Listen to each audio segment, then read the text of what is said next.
Hello and welcome to the Union Road and Mont Albert Road level crossing removal project planning information session. My name is Michelle Tinsley and I am a consultant supporting the level crossing removal project with their online events. And my role today is to act as MC for the session. The level crossing removal project team and I would like to acknowledge the Wurundjeri people, who are the traditional custodians of the land, and acknowledge and respect their continuing culture and connection to land, water, and community across the Boroondara and Whitehorse regions. We pay our respect to their elders, past and present, and extend that respect to all Aboriginal and Torres Strait Islander peoples today. Thank you for joining us for this special webinar today. Now, today we'll be covering a little bit about the project, including getting ready for construction and what's involved in the planning approvals process, with an explanation about the project boundary. We'll also be answering the most frequently asked questions we received during the registration process about the planning process and project boundary. If we are unable to get to your question today, answers will be posted on the Engage Victoria website in the coming days. We'd also like to acknowledge the many questions we've received about the project design. Many of the answers to these questions are already available on our explainer videos and on the Q&A board at our Engage Victoria project page. So jump online and take a look. If you think of a question you would like answered after this session, please submit it via the Engage Victoria website so that the project team can respond. Please note that we are recording the session today, and this will be available on the Level Crossing Removal Project website shortly. We'll now kick off the session with the answers to your top 3 questions from Steve Brown, Program Director, and Andrew Kerr, the Manager for Land Planning and Environment. This will be followed by a presentation from the project team. We'll then come back to the rest of the questions after the presentation. So let's start with the first question. Steve, I'll direct this one to you. Will you be using Surrey Park or Canterbury Sports Grounds for a site storage or temporary commuter car park? Will we lose access to these parks for the entirety of the project, assuming the boundary remains the same? Thanks, Michelle. So the main answer to that question is no decisions have actually been made around which sports grounds will be used and to what extent. So we're going through a pretty extensive process at the moment to determine what pieces of land are actually needed for the project. And we haven't made any decisions to rule in necessarily or rule out the sports grounds at this point in time. So certainly we're conscious of the feedback from the sporting clubs and their members clearly, and we absolutely take that on board, and we are working to minimise any impacts and any extent of land that we actually need. So we're currently exploring all options really, including private development sites, other publicly owned pieces of land and nearby sites. But if we do need to use any portion of a sports ground or the area around a sports ground, then that will be discussed in detail with the local council and with the relevant clubs before we finalise anything. Okay, great. Thanks, Steve. I'll also direct the next question to you as well. The next question is, why would you need to consider a laydown or storage site in this area for the project? Yeah, we'll have a little bit more on that when we present shortly, but I think that the answer to that is to complete a project of this scale and to minimise the disruption to the broader road and rail networks, we do need to be able to store machinery and building materials, supplies, and house workers close to the site, and to be able to work efficiently and minimise the broader disruption to the transport network. We need to be able to store things as close as possible so that we can move them in during off-peak periods. We have less impacts on the local road network, and we need to use them as we need them because these projects are delivered to pretty tight construction programs. As we move further away from the main work site, it takes longer for trucks and deliveries and equipment and people to come in and out of the work zone. We start to lose efficiency, as people could probably imagine, and the whole job takes longer. And really, that's not good for anyone, for local businesses, for residents, for commuters. It's in everyone's best interest to get the main part of this job, and particularly the most disruptive part of this job, over and done with as quickly as possible. Okay, great. Thanks, Steve. The next question I'll direct to Andrew. Andrew, which parcels of land have been considered so far? Thank you, Michelle. Good afternoon, everybody. The draft project boundary, which we'll speak a bit more about later in this presentation, identifies land that might be temporarily required during construction and includes some open space, some vacant private land, some public land, such as the ovals. And we know that there are limited options to relocate sporting clubs to other grounds. So while we can't rule out the use of an oval, we certainly acknowledge what the clubs in the community has told us, and we're looking at all possible alternatives. We're also working closely with the local councils to identify alternative sites, such as future development sites that the council might know about more than we do. Okay, great. Thank you, Andrew. Okay, Steve, I'll now hand it over to you to start your presentation.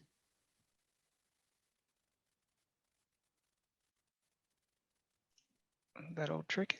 Yeah, thanks, Michelle. Just to get off mute. Yeah, so I think sort of starting from the top, and I might just jump onto the next slide there for us, Duncan, if you can. Yeah, just starting from the top. I guess as you'll all know, we'll be removing the Union Road and Mont Albert level crossings with a rail trench, and we're building one new premium station as a part of that.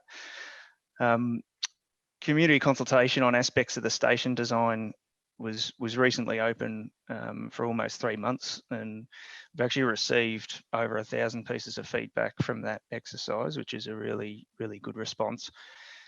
We've also had a lot of interest in our planning approval survey and the potential temporary use of parcels of land during construction. So we'll get to all of that today, but first, just a few key facts about the project. The Victorian Government has fast-tracked the removal of the Union Road and Mont Albert Road level crossings. Major construction due to start in 2022, and the boom gate's gone in 2023. You probably travel through these crossings enough to know that they're incredibly congested and dangerous. 22,000 vehicles crossing the tracks every day here. Boom gate's down for up to 40% of the morning peak. There's around 860,000 passengers that travel between Lilydale and Hawthorn each week as well, and that number's only expected to increase. And also tragically, the Union Road crossing was the site of a double fatality that happened in 2016, and it's also been the site of 8 near-miss incidents since 2005. So removal of that level crossing is clearly a priority. We released our concept designs in December, and our design team's now busy reviewing your feedback as we prepare to release updated designs, as we've advised we plan to do in the middle of this year. So while today's session's focused on our planning work, you can visit our website to view videos, materials, and see answers to questions that are specifically about the concept design itself. So if we just go over to the next slide. Thank you. And this is really just to help put things in context. The level crossing removal project has removed 45 level crossings so far. We've got another 20 underway at the moment. So it's still a busy program. And during that time, we've worked with, we'd say, just about all of Melbourne's local councils, hundreds of local community organisations, with an interest in our projects, and that's included sporting clubs on a number of projects as well. And for this project, we're already talking to the many local community and sporting associations who do have an interest in the project, and of course we'll continue to do that throughout the life of the project as we progress through it. So just onto the next slide. just in terms of, I guess, touching on a design overview. Over the last few months, we've continued to work on the design, taking into account all the community feedback that we've been receiving. What I will say, designing a level crossing removal project, however, is a pretty complex project process, I should say, which is why it's an ongoing process. It involves collaboration between a range of disciplines, and it means we'll be developing thousands of drawings before we get to the final design and to the point that we start building things from those designs. The drawings themselves are reviewed against project requirements, technical specifications, check for compliance with standards, and they'll also go through multiple checks and approvals before we get to the point where we actually reach construction. And if we just go over to the next slide, on that slide just outlined the key steps in our overall design process. And as you can see from this, development of the design occurs over a 12 to 18 month period for a project of this scale and complexity. And what that starts with is early concept designs that they outline the overall design solution and the broad parameters for the project. We then continue to refine the design, build in technical considerations, community and stakeholder feedback, and government approvals along the way. We then get to construction, although even then, we're still continuing to refine some elements of the design, even at that stage.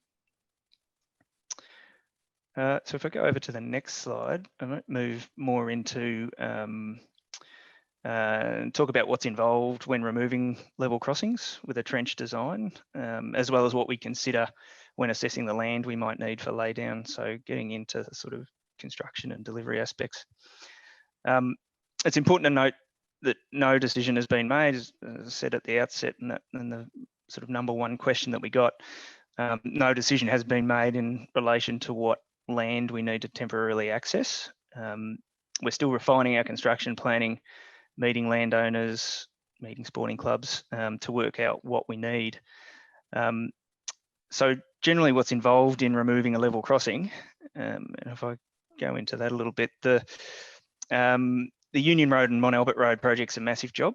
The trench will be in the order of 1.3 kilometres long and around 8 to 9 metres deep at its deepest point, typically where it passes under the roads at Mont Albert Road and Union Road. And so for this project, we'd expect to remove thousands of cubic metres of soil and debris, as you can imagine. We're going to need a lot of heavy machinery, excavators, trucks, dozers, all working at once and sometimes in some pretty intense construction periods. And we do that to try to avoid as much disruption to the rail network as we can. So we'll be excavating soil bricks, other debris from the demolition of the old Surrey Hill station and the current rail infrastructure that you see out there at the moment. So large part of this will be shipped off-site as we go.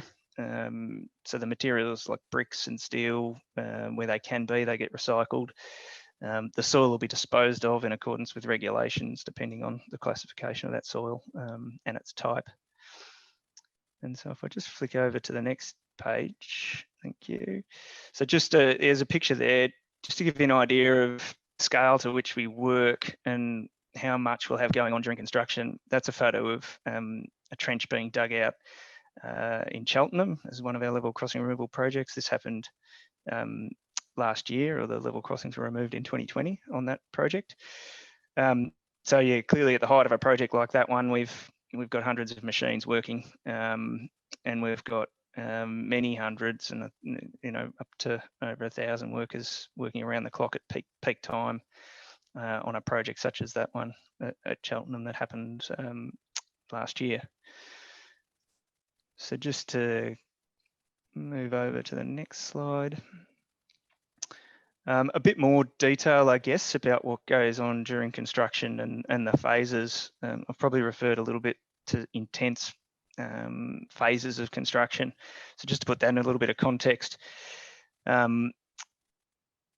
probably we're sort of listing across 4 phases of construction there, and just to run through those. Early works is really covering where we prepare the site, and there's a lot in that space about preparation and establishing the site that we're going to work in. So relocating services, underground services and utilities, getting that stuff out of the way, removing vegetation, really establishing the footprint of the job. Then we get into major construction with trains still running. So this mostly involves installing piles. For a project like this, would install piles along the sides of the trench by drilling holes. They might be sort of circa 1 metre wide, 30 metre deep holes, soldier piles, we'll call them, that then get filled with reinforcement and concrete. So they form basically the site supports to the trench.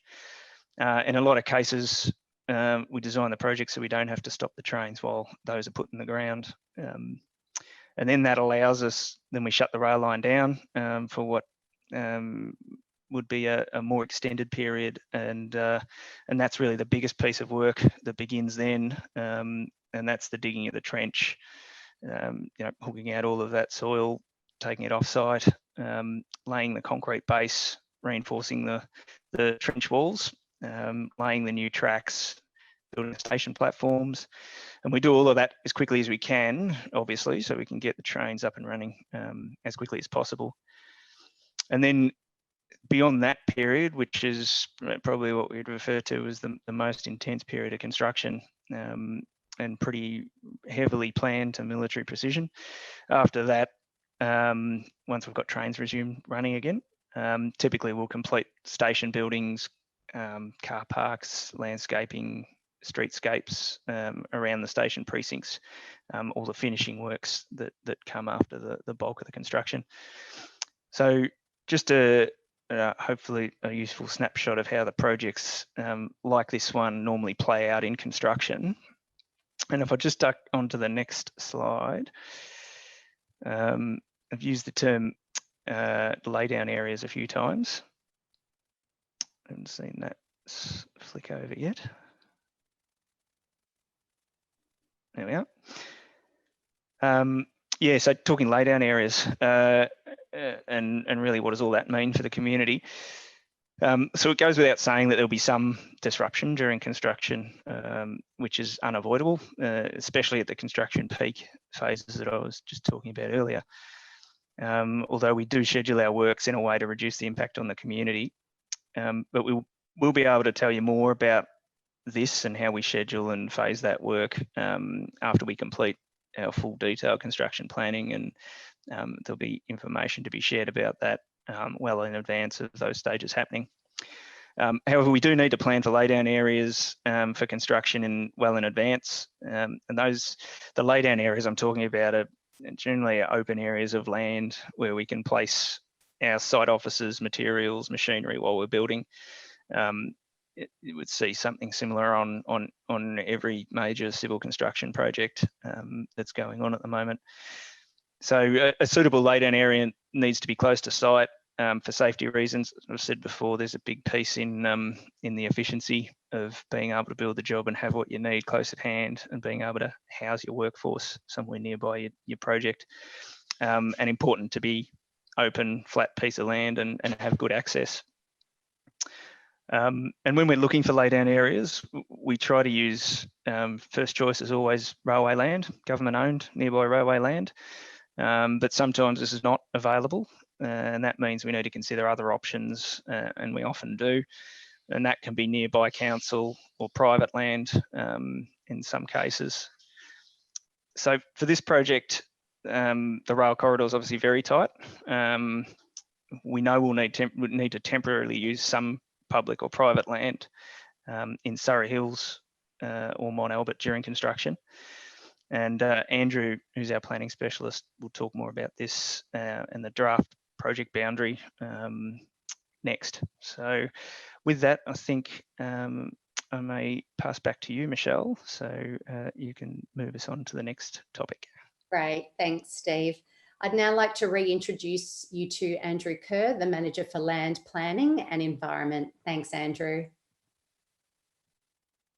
Good afternoon. Thank you, Michelle.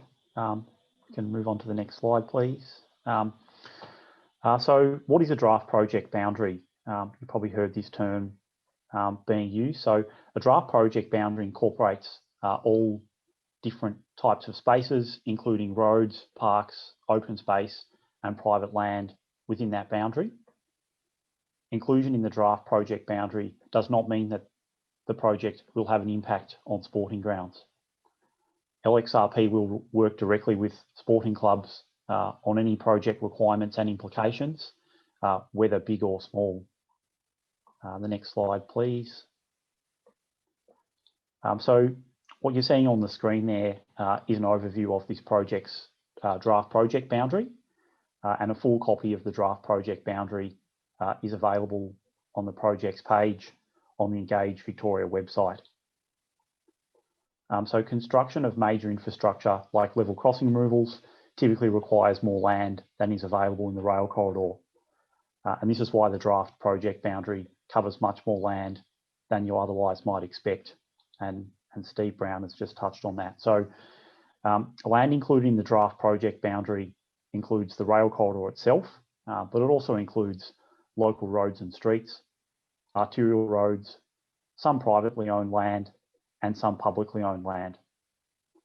The publicly owned land is owned by council, but in some cases it's also owned by other state government entities. It is normal for sports ovals to be included within a project's draft project boundary, and this has been done on many other LXRP projects. The draft project boundary is prepared before designs and the construction methodology are finalised. We've openly and transparently included all parcels of possible land that we think may be affected by the project. It does not mean that all land within the draft project boundary will ultimately be used for the project. And as you will see on this slide, we have included, for example, Canterbury Sports Ground, the former Box Hill Brickworks, Surrey Park, a car park at Hamilton Street, and Lawn Parade Reserve, all within the draft project boundary. The next slide, please. So in the last couple of weeks, we've been talking to the local sporting clubs and councils, but it's really important to note that no decisions have yet been made about the use of sporting grounds for the project. However, as part of our planning process, we do need to include all possible areas of land that we may need for the project, just in case. And as I've said, this does not mean that Surrey Park or Canterbury Sports Ground will be needed for the project. If the project does need to use land temporarily, including reserves or sporting overs, we will work with local sports clubs to ensure the least possible impact to the community. If required, we will lease this land from councils, and we will work with councils to find alternative grounds for community use during these times. On previous projects where we have used sports ovals, we've reinstated all grounds to original or better condition. You can flick over to the next slide, please. So you'll see on your screens there some photos of Gardner Park in Glen Iris after LXRP reinstated the oval and the surrounds following the Burke Road level crossing removal project. And these photographs are provided just to give you an idea of how we can work with stakeholders to do this. Next slide, please. So on this slide, we've laid out the key steps in the planning consultation process. The project was announced and consultation commenced on the 2nd of December last year. The draft project boundary was then released on the 14th of December last year. So LXRP works with local stakeholders, including landowners and sporting clubs, to define areas of least impact to the community within the project boundary. We're continuing to refine our project design and our construction requirements while consulting with these stakeholders. LXRP makes a recommendation to the Minister for Planning based on community feedback. Community consultation via online surveys is open until 11:59 p.m. on the 28th of February this year. So at this point, I'm going to hand back to Michelle for the next part of this presentation. Thanks very much. Thanks so much, Andrew. Okay, we'll now answer more of the pre-submitted questions. We have found that there were a number of common themes, and we have grouped them to help answer as many questions as possible. I'll be directing the questions to Steve and Andrew, as well as Michael, who is a member of the project's communications team. Okay, we'll start with the first question. Are you planning to permanently acquire any of the local sports grounds? This one I'll direct to you, Steve. No, there aren't any plans to permanently acquire any sports grounds or parcels of those areas of land. Any use for the project is temporary only, and we would be required to reinstate any land that we do use in temporary fashion back to its previous condition. But yeah, no plans to permanently acquire. Okay, thanks, Steve. The next question I'll direct to Andrew. Have you considered using alternative options of land, such as the old brickworks site or the Army Barracks on the corner of Kingston and Robinson Roads? Thanks, Michelle. That's a really good question. So yes, we're looking at all the options, specifically including those two that you've mentioned. So the brickwork site was included in the draft project boundary that we released in December. The defence site that you've mentioned isn't included because it's actually owned by the federal government, and the Victorian planning process can't be used to give us access to it. But we are approaching the Defence Department about possible options there. There are also other options we're exploring too, and we'll continue to have discussions with the relevant landowners and stakeholder groups before making a decision. Okay, great, thank you. The next question I'll direct to Michael. Can the community have a say on planning matters, including the draft project boundary? Thanks, Michelle, and good afternoon to everyone. Yes, the community can have their say via a planning survey that's available on engage.vic.gov.au. We know that many of you have already taken the opportunity to provide your feedback via that survey, and we encourage you to keep doing so up until Sunday night. In addition, as you've heard, we'll keep having direct discussions with landowners, stakeholders and sports clubs over the coming weeks as we do further work to refine our construction methodology and pinpoint exactly what parcels of land we may need. Okay, great. Thank you, Michael. The next question I'll also direct to you.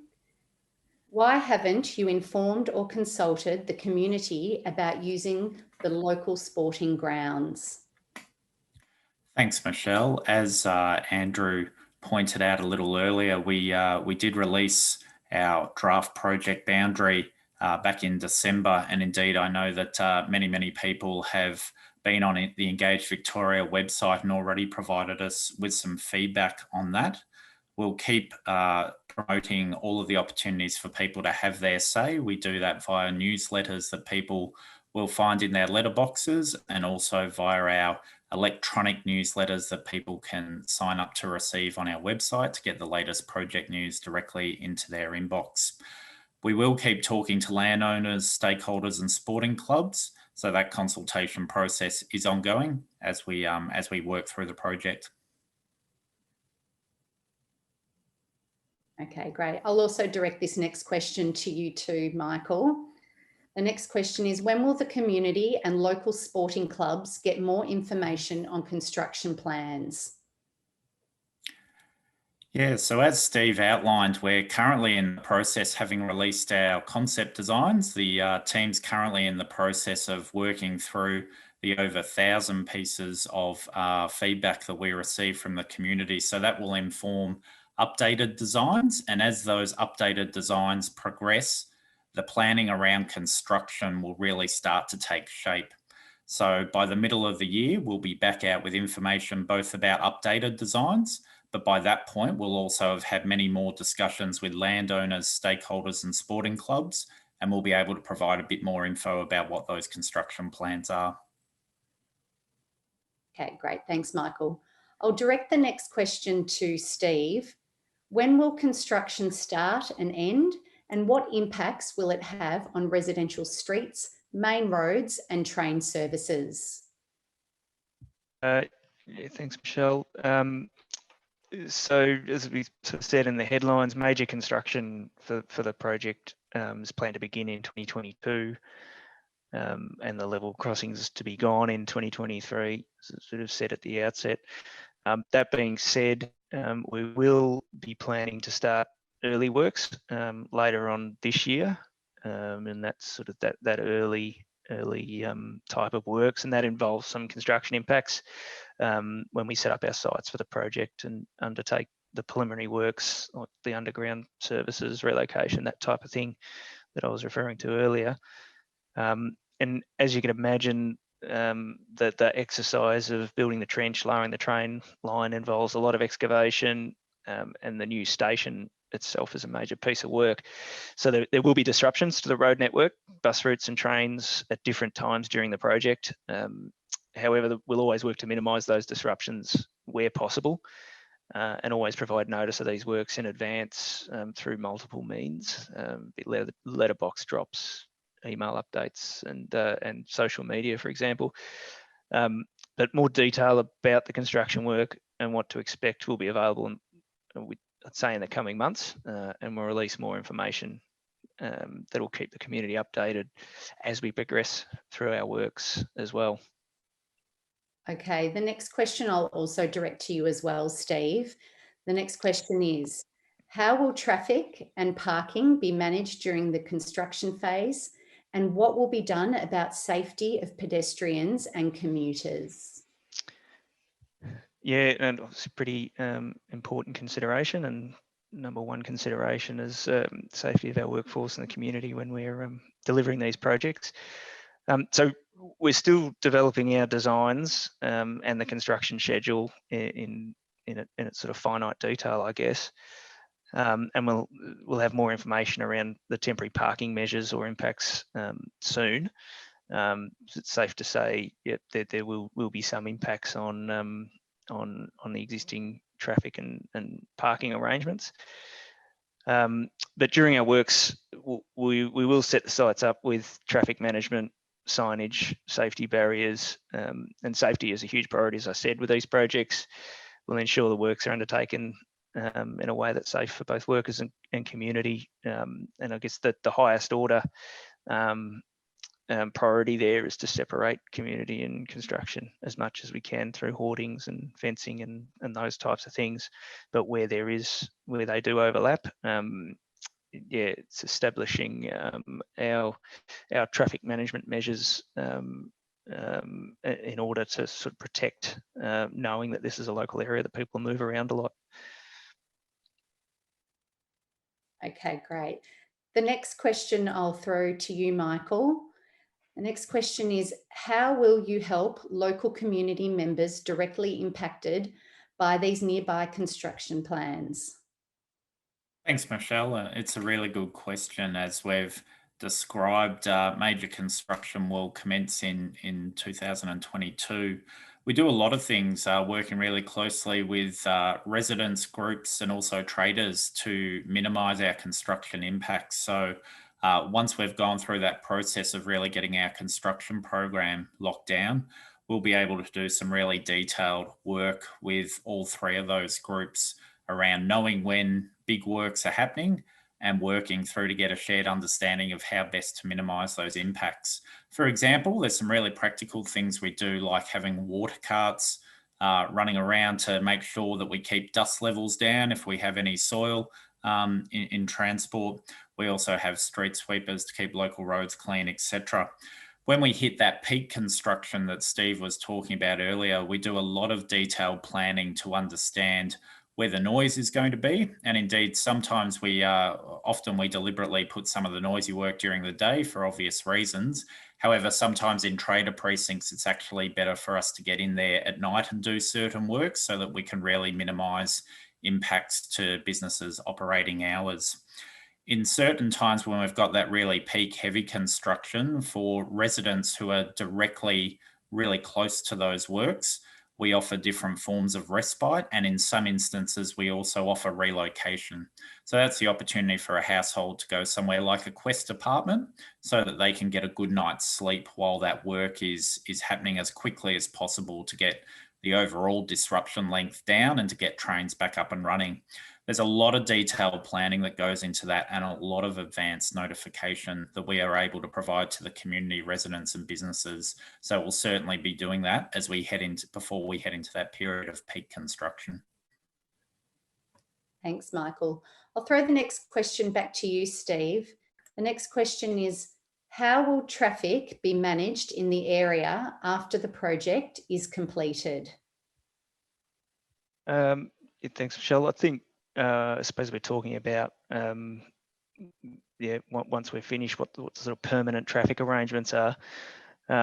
So I'd say just at this stage, really, we probably know that we'll need to block off Beresford Street between Gordon Street and Mont Albert Road, so that's a permanent change. That's shown on the concept plans, and really due to the width of the trench to be able to fit the 3 tracks through there and underneath the new road bridge that will go over the top of it at Mont Albert Road. And we also know that due to the space constraints, Lawn Parade will need to be made one way. Other changes beyond that, I guess, we would need to work out as we develop the design, and where they're local road changes, we need to work with councils who operate and maintain those roads and are responsible for them. In terms of any other changes we might make to the local road network, but primarily, the permanent changes that will need to result from the project at the moment are mainly with Beresford Street and Lawn Parade.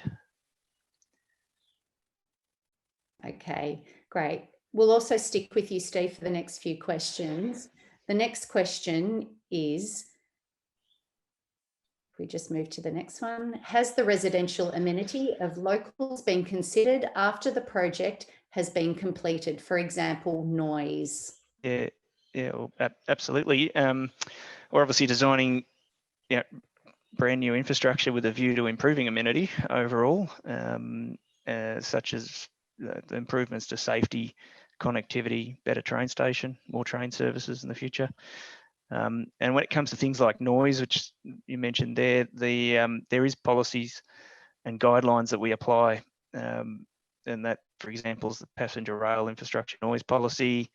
That applies to rail noise in the permanent state. So once we've completed the project, and there's also the Victorian State Environmental Protection Policy for things like station noise, PA announcements system, things like that. And between December and February, I mentioned before, we received more than 1,000 pieces of community feedback on our concept designs. And we'd say maintaining local amenity featured very prominently in that feedback, which is now being analysed by our designers, the architects, the urban designers, in preparation for us to build that feedback in, and in preparation for us to release some updated designs that we've talked about come middle of this year. But in general, removing level crossings means no more noise from bells, fewer blasts of train horns, and lowering of the tracks does tend to result in less noise from the trains. So from that perspective, we generally expect the project, and previous experience tells us, to reduce noise levels for residents. Okay, the next question for you, Steve, is, will Chatham Station be upgraded as part of this project? No, our project, so Chatham Station's not part of our scope of works, is the short answer to that. So the trench starts from around Robinson's Road in that at that city end. So no, we won't be touching Chatham Station. Okay, and the next question for you as well, Steve, is how much vegetation is being removed? Oh, sorry, I think we've got a different question. How deep and wide is the proposed trench, and how many rails and platforms can it accommodate? Yep, so terms of the dimensions of the trench. So the new station, the project will accommodate 3 rail tracks. There's 3 tracks there at the moment, and obviously the 3 platforms required at the station to access those tracks for trains to stop at Surrey Hills or at the new station. In terms of the width, as part of that question, the width of the trench will vary along the length really, but be up to about 28 metres at its widest point. Obviously got to fit a station inside that trench. And that's so that widest point is generally around where the platforms are positioned, as you can imagine. The depth also varies. I spoke to that before, but yeah, the key measurements, I suppose, where it's passing under the roads is 8 to 9 metres deep, where it needs to have the appropriate clearance, etc., for the trains to go underneath the new road bridges. We don't have precise measurements, I guess, yet, but we'll be able to give more detail when we come back with updated designs later on in the year on those. But that's an indicative scale of the trench we're building. Great, thanks, Steve. Okay, this next question around vegetation, I'll throw over to Andrew. How much vegetation is being removed for this project? Thanks, Michelle. We don't have an exact figure yet, but certainly there are a lot of trees that are hard up against the rail line that we just can't retain because they're essentially right next to where we need to dig the trench. However, as you do move further away from the rail line, there's more scope to retain trees, and we'll be retaining as many trees as we can. We'll also be planting thousands of new trees, plants and shrubs at the conclusion of the project. And for every tree we remove, we'll plant at least 2 new trees, either within the project area or at other locations nearby. Great, thanks. Okay, the next question I'll direct back to you, Steve. How will the project replace the green space once it has been completed, and how long will this take? Yeah, it's been a pretty key interest in all of our consultation to date, this one as well. Most of the station building itself sits over the trench. As I mentioned before, it's either built down within the trench or sort of sits above the trench. And that's so we can minimise the use of open space in lawn parade, for example, reserve. There will be part of the building and the paths into that station that will take up some of the reserve if we're talking about lawn parade, but the vast majority of the reserve will be returned as a community to the community as a park.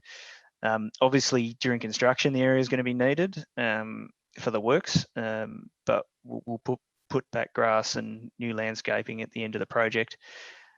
We've had some really valuable feedback from the community during the recent design surveys as well, so we will factor that into the future landscaping or the end outcome that we finish with as well. But generally, the landscaping and planting occurs after the major construction of the trench. This is the stuff that really happens at the end.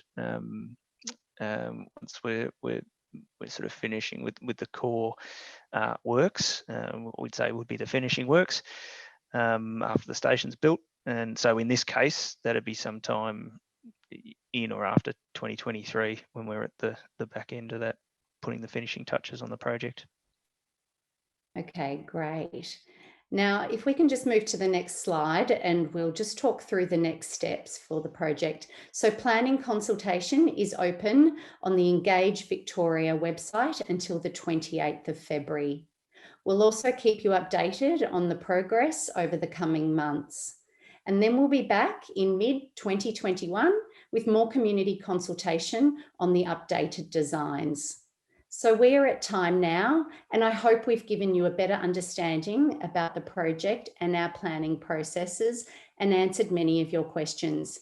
Remember, you can still post your questions on that Engage Victoria website page, and we'll post responses.